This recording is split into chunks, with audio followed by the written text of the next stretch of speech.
Gisa-gisa po tayo ng bean sprout. Bean sprout na malalaki. Mayroon po siyang black fungus at mushroom. Fresh mushroom na anong tawag dito. Tapos, konting carrot. Then, spring onion.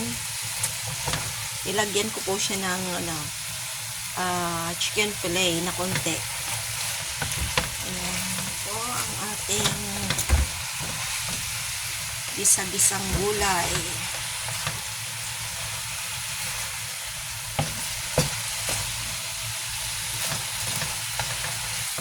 Masarap kasi ito. Ito yung inulam ko nung linggo.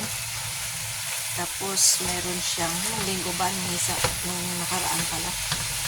Tapos meron siyang partner na chicken wings.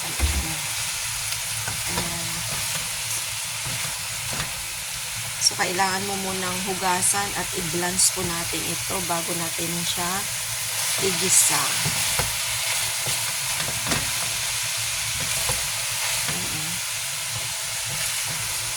Kahit ito lang ang ulam. Tapos may pritong isda o pritong chicken wings.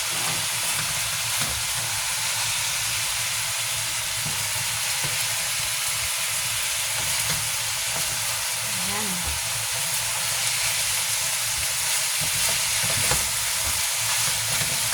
Dami yata.